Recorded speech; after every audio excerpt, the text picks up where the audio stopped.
Indonesia saat ini negara penghasil nikel terbesar di dunia.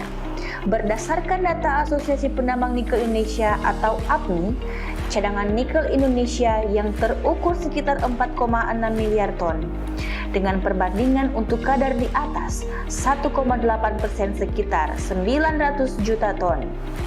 Di bawah kadar 1,8% sekitar 3,6 miliar ton. Negara penghasil kedua adalah Filipina dengan total produksi 420.000 metrik ton per tahun. Ketiga, Rusia dengan total produksi 270.000 metrik ton per tahun. Keempat, New Caledonia, total produksi 220.000 metrik ton per tahun.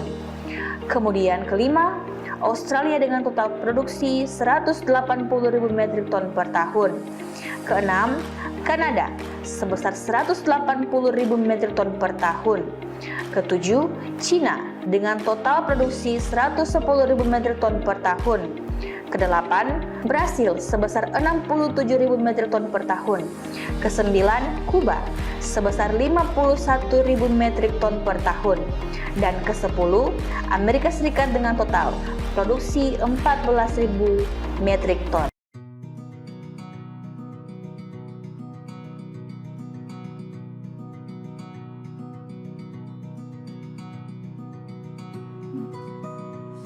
Berdasarkan catatan sejarah, pada tahun 1200 berdiri Kerajaan Luwu di Bukit Koko. Masyarakat di Luwu ketika itu terkenal sebagai pengrajin keris. Mereka mulai membuat keris pada tahun 1250.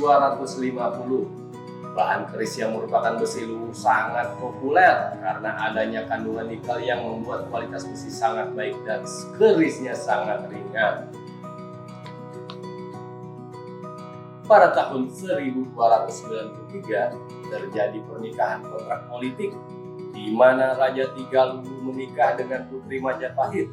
Majapahit kemudian mengamankan impor bahan baku nikel dari Kerajaan Luwu untuk ekspansi militer ke Sumatera, Kalimantan, dan Sunda Kecil. Wilayah lain di Indonesia pada tahun 1500 Kerajaan Pajajaran di Pegunungan Selatan, Jawa Barat menggunakan besi yang dicampur logam nikel menjadi bahan baku senjata serta peralatan rumah tangga lainnya.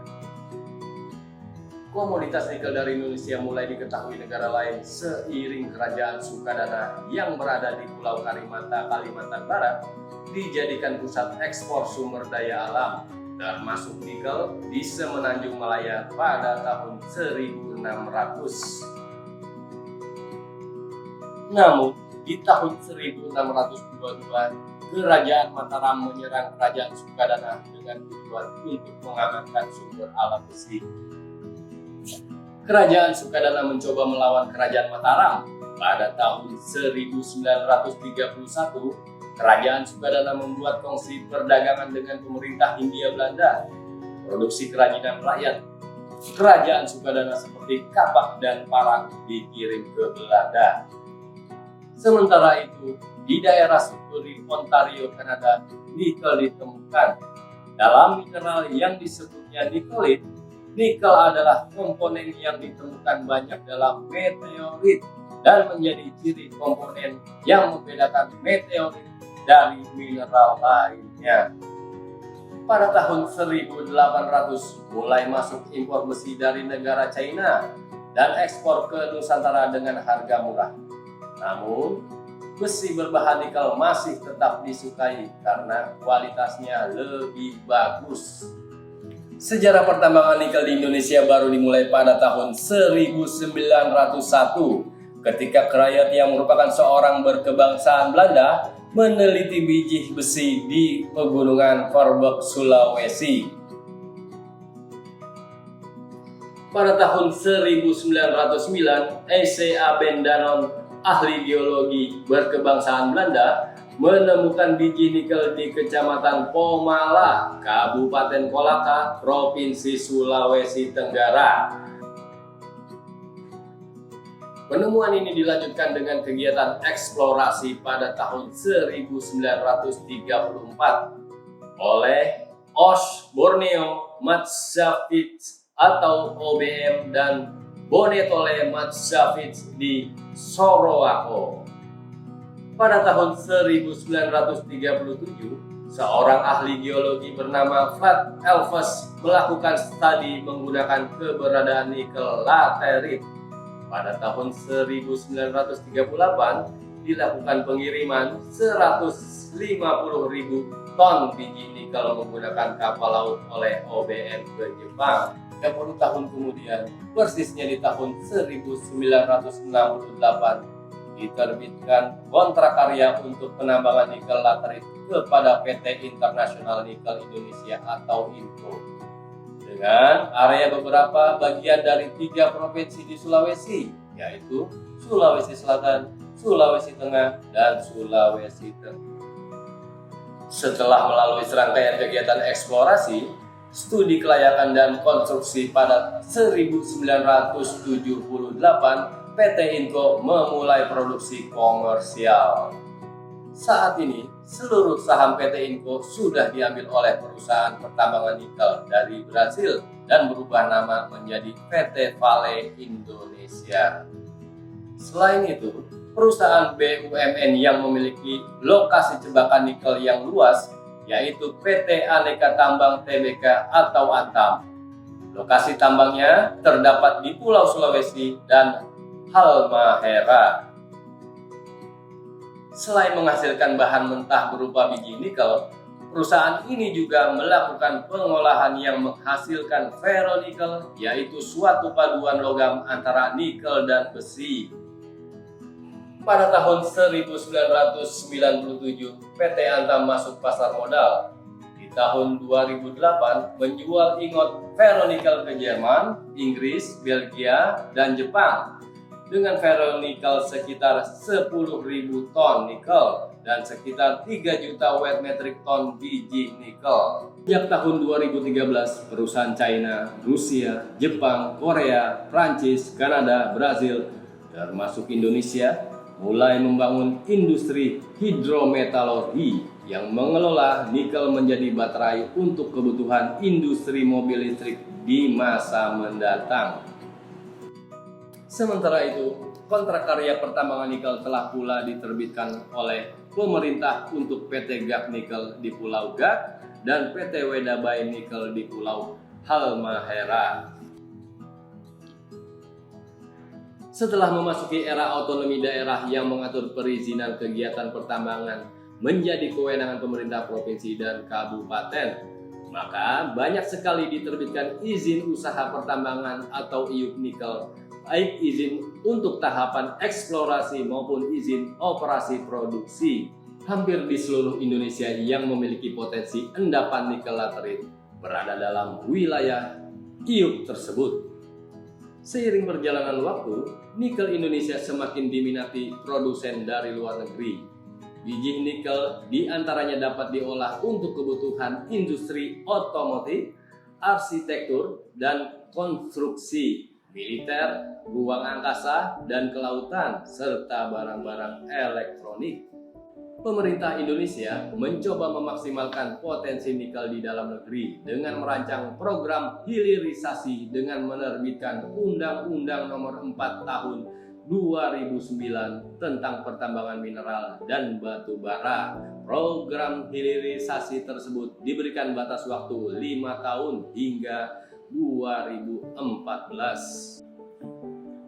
Sejak tahun 2014, perlahan-lahan mulai bermunculan badan usaha yang melakukan kegiatan usaha pengolahan dan pemurnian nikel. Banyak berdirinya pabrik pengolahan dan pemurnian nikel nasional ini diharapkan pemerintah dapat menyerap hasil tambang nikel dari pelaku hulu. Namun transaksi jual beli nikel ketika itu belum ada standar ketentuan yang berlaku di Indonesia. Artinya, pembelian nikel masih atas dasar suka-suka saja dari pihak pabrik. Sistem trading seperti ini dirasakan merugikan pihak penambang. Mereka bersuara menuntut adanya pembelian nikel dengan harga yang wajar. Aspirasi para penambang didengar pemerintah sejak dibentuknya Asosiasi Penambang Nikel Indonesia atau APNI pada 26 Januari 2017.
Asosiasi ini dibentuk oleh Direktorat Jenderal Mineral dan Batubara, Kementerian ESDM, dan dilantik kepengurusan formatur.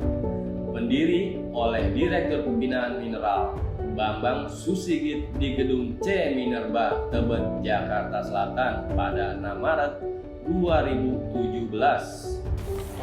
Kemudian pada 6 Maret 2019, Ketua Umum APNI dipimpin Insmersda Lebang yang dilantik oleh Direktur Pembinaan Perusahaan Mineral Ditjen Minerba, Kementerian SDM, Yunus Saiful Haq.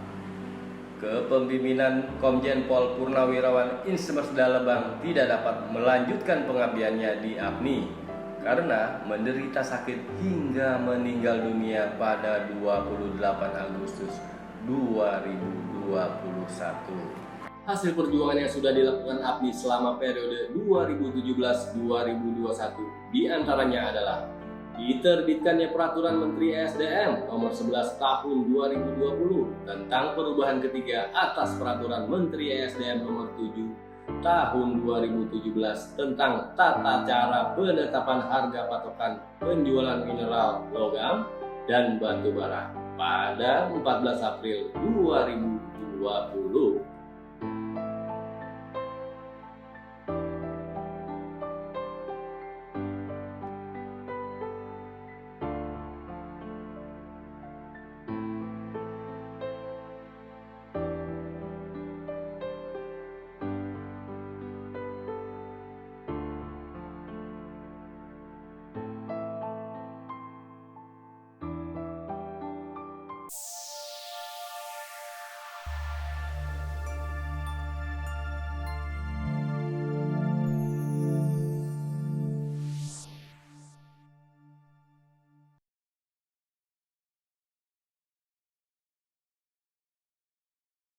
Perhitungan APM diperoleh dari formula yang ditetapkan dalam Keputusan Menteri ESDM Nomor 2946K garis miring 30 garis miring MEM garis miring 2017 tentang formula untuk penetapan harga patokan mineral logam.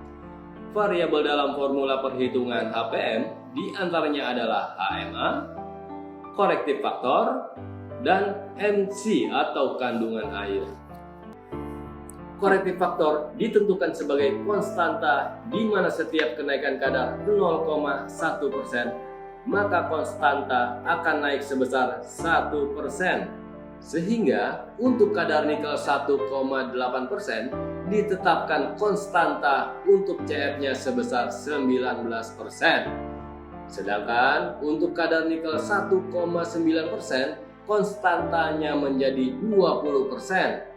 Untuk nilai tingkat kelembaban atau MC biasanya pada angka antara 30-35%. Jumlah iup di Indonesia sebanyak 332 iup, di antaranya di Sulawesi Tenggara 133 iup, Sulawesi Tengah 123 iup, Sulawesi Selatan 5 iup, dan Maluku Utara 44 iup. Selebihnya tersebar di Maluku dan Papua Barat. Badan Geologi melakukan dua macam pengelompokan, yaitu batas kadar 1,5% dan 1,7%. Badan Geologi juga mengelompokkan berdasarkan tipe material biji nikel. Namun, tidak semua perusahaan menyertakan tipe material biji nikel. Pada tahun 2017, produksi nikel olahan untuk NPI sebanyak 542.131,9 ton, Feni 314.630,26 ton, dan nikel matte 78.705 ton.